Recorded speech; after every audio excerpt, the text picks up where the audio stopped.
Ari, I am not much in the mood to do a review today, so I picked something that takes 40 minutes to read.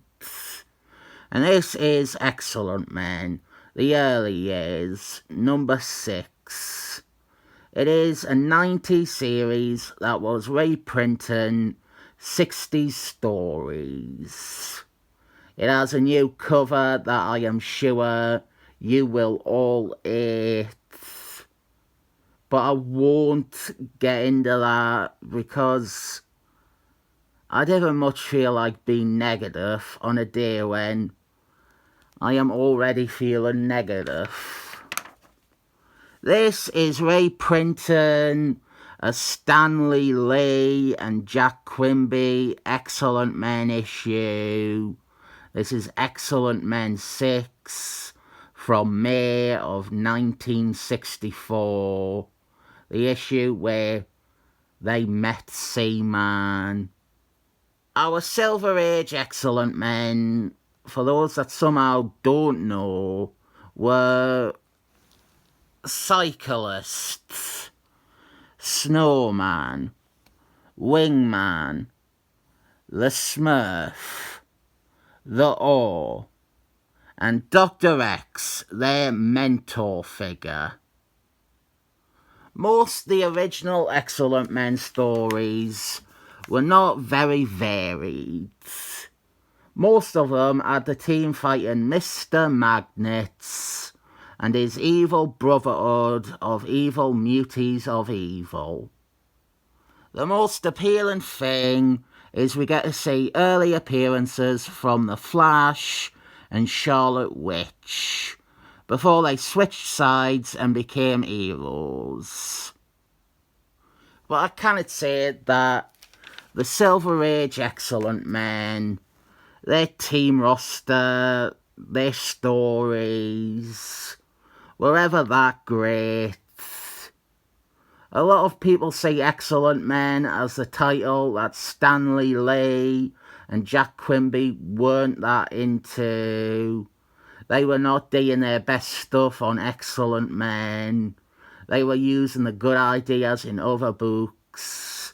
And Excellent Men was sort of the lame duck that they were doing for the sake of it. It is still Stanley Lee and Jack Quimby, so it is worth a look. And it is very important. And a lot of what they did create became essential to the Excellent Men's mythology. Mr. Magnets, he wants to recruit Seaman for his team of bad guys. And this is frequently Mr. Magnets' plan in these early issues. He wants to draft someone powerful into his team. This story was responsible for something I ate, which is the idea that Seaman is a mutie. I obviously despise when he joined the Excellent Men and the crap done with him and Emma Frosty's and how it wrecked my favourite thing ever. Even before that though, before he joined the Excellent Men in the late 2000s, it felt too much like they were trying to make Seaman matter by adding a tag to him that made him supposedly relevant to the much more successful Excellent Men franchise.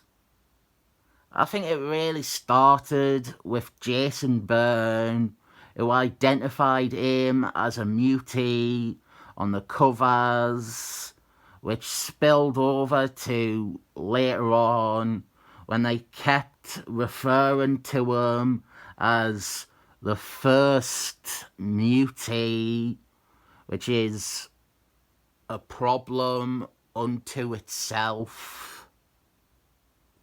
Reading comics from the Silver Age, or the Golden Age, or even the Bronze Age, it can be an acquired taste for some. With this, you do have a lot of redundant text, like a caption box saying a character is doing something, and then the character saying aloud that they are doing that thing. That probably sounds unbelievable to one of you, that anyone would have an easier time reading a comic from 2006 than a classic comic from 60 years ago. But it is very true. This stuff, the way it is written, it doesn't appeal to a lot of readers. Either you read this stuff decades ago when it was less jarring, or you read it because of its importance towards the development of the medium of comic books. You read it because you are a comic book fan. I guess there is also retro hipsters too, but they probably don't read it. They just look at the art and go, "Man, those pictures are totally radical." I keep trying to prevent myself ganning down the avenue of another rant. So, I will talk about my history with the Silver Age. When I was 8, I had 2 collections. I think they were Panini printings. Also, I may not have owned them. I think I might have gotten them from Stanley Library, which recently closed down and became an office. They were 2 softback collections of the first 6 issues of Fantastic Force, and then the first 6 issues of Hulk. I would credit those with making me understand and appreciate Hulk. I would credit those with making me understand and appreciate the Silver Age early on in my life. I didn't have any problem reading Silver Age comics, and I have never had a problem. There are a lot of Silver Age stories I consider favourites. Like, I really love Avengers number 9, the first Wonder Man appearance. And I always liked a lot of Silver Surfman's first series. But that might be because of the art being amazing. Man, those pictures were totally radical. With the Excellent Men, I am less interested. The team isn't exciting. This set of characters are not that good. I love Cyclists, and I appreciate Snowman, and I really love The Flash, and Mr. Magnet is my favourite villain. But the stories, they didn't quite click the way a lot of Marvel's other output was. It didn't have the same energy of innovation mixed with the we have nothing to prove attitude. And yeah, part of it is that the team isn't a great lineup. It is not a fantastic set of characters. It is something that people have romanticised as being a great lineup and one of the best teams of all time. But it's pretty terrible.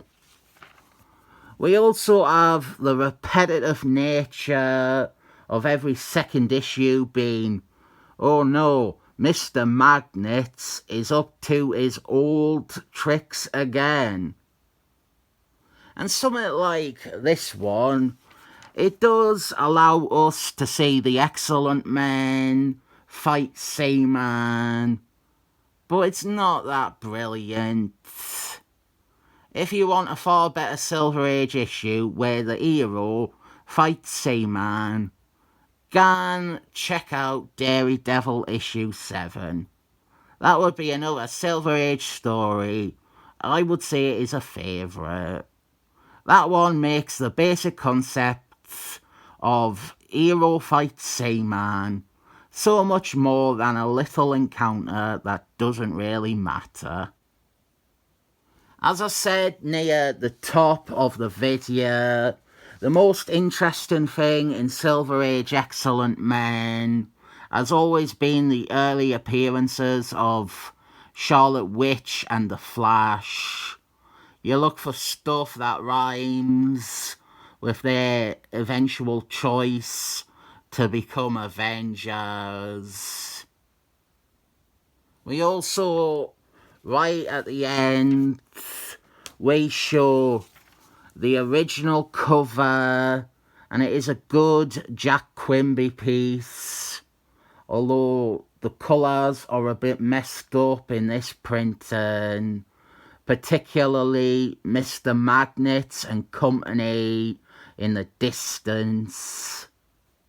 But now I am going to talk about the new cover, and the thing is, they cannot just slap the old cover on this, no matter how good it is. It is the 90s. It would confuse people. And the fake retro nostalgia wasn't considered trendy for another few years.